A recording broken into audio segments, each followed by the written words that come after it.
Vous voulez vous acheter un terrain et vous ignorez tout, des procédures, des étapes, cette vidéo est pour vous. Je suis Jean Zoundi, chef projet BTP, dessinateur BIM et projeteur. Notre sujet du jour va s'articuler autour de l'achat de terrain. Vous savez, plusieurs terrains, plusieurs personnes mettent en vente le terrain et plusieurs personnes aussi veulent en acheter. Mais des fois, ignorent les différentes procédures, ignorent les différentes étapes et les différentes précautions à prendre avant de se lancer dans ces achats. Aujourd'hui, nous allons parler de 4 procédures, de 4 précautions à prendre avant d'acheter un terrain. Je me mets dans le cas, dans la peau d'une personne, d'un gars lambda qui veut s'acheter un terrain. Donc là, on va voir les 4 précautions que je dois prendre, que je dois vérifier avant d'abord de me lancer dans cette procédure. Donc la première précaution, c'est d'abord la localisation du terrain. Vous savez, on ne peut pas acheter un bien sans l'avoir vu. Comme on le dit dans notre jargon un peu africain, on ne paye pas poisson dans l'eau. Donc là, je vais me rendre sur le site, vérifier le terrain, vérifier toutes les informations qu'on m'a données, c'est-à-dire le bornage, les dimensions et tout ça.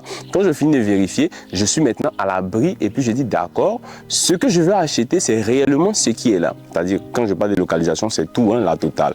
Le lieu, la commune et autres. Donc, quand vous finissez de vérifier ça, on va maintenant partir au niveau des différents documents. Pour la deuxième précaution, vous allez d'abord vérifier, c'est-à-dire l'approbation du lot. Vous savez, tous les projets, c'est-à-dire tous les terrains au niveau d'Abidjan sont passés par un projet de lotissement. Un projet de lotissement, il est soumis au ministère pour approbation. Soit il est validé, soit il est refusé. Donc, vous maintenant, vous pouvez vérifier si le lot qu'on vous vend, c'est-à-dire si le projet de lotissement a été approuvé.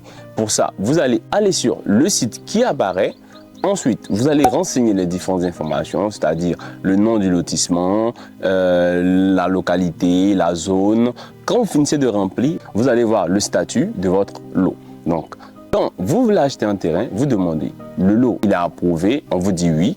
Si on dit oui, d'accord, je prends les informations de l'approbation, je vais les renseigner sur le site du ministère de la Construction et puis je vérifie si effectivement c'est approuvé ou pas.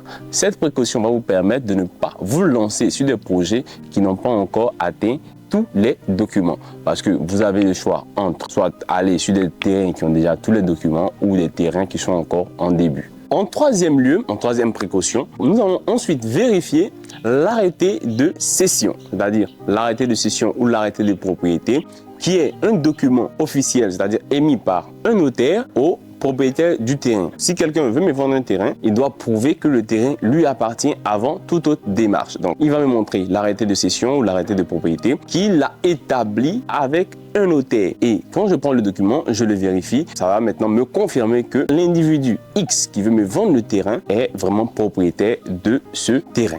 En dernier lieu, nous allons vérifier le document technique, c'est-à-dire le dossier technique de bornage, de morcellement de terrain.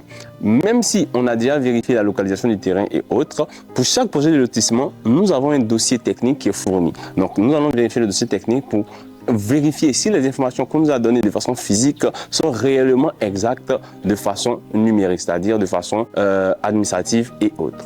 Ainsi se conclut notre vidéo sur les 4 précautions à prendre avant de se lancer dans un achat de terrain. Je vous remercie d'avoir suivi la vidéo jusqu'au bout. N'oubliez pas de laisser un pouce j'aime, de vous abonner, d'activer la cloche de notification pour de prochaines vidéos. Je vous dis merci et on se prend à la semaine prochaine.